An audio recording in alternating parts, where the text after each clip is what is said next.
The AIDS problem, originally the drugs were simply too expensive and too inaccessible. Well, now we sell that medicine in 70 countries. 2 million people buy off our contracts. That's half of all the people in poor countries in the world getting medicine. 2/3 of all the children getting pediatric medicine.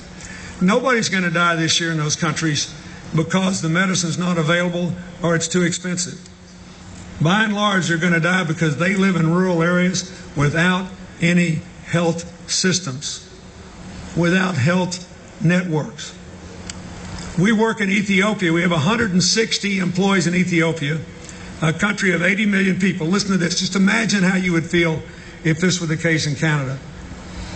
If I could gather you all up on big airplanes tonight and fly you all to Addis Ababa, the capital of Ethiopia, and if, God forbid, on the way there, every single one of us got food poisoning, by the time we got off the airplane, we could be well taken care of in the nation's capital.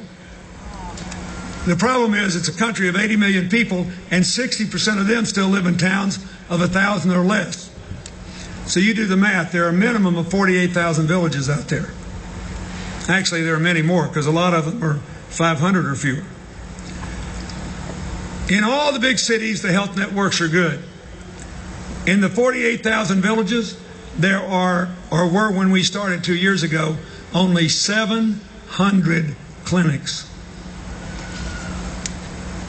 So we're out there, we know we don't have to have one in every clinic, but we're out there trying to figure out how to build 3,500 more clinics so that everybody will be within a day's walk of being tested for AIDS and any other disease, of getting basic maternal health, of being tested to see if the medicine works.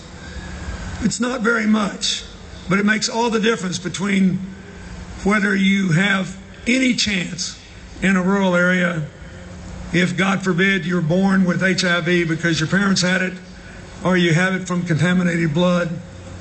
And it is an example of the problem that exists throughout the developing world. You see the same thing, by the way, in incomes.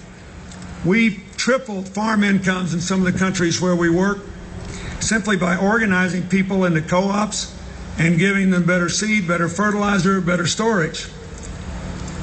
And so one thing I want you to think about this, you can think about it in the Canadian context.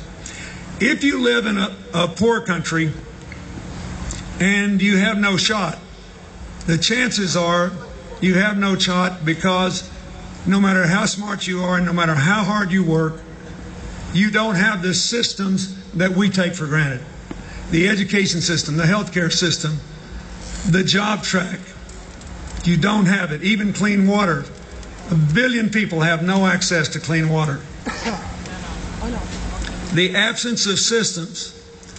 If, however, you live in a wealthy country, which doesn't work, the chances are that you're saddled with a system that's doing the wrong thing and resists change.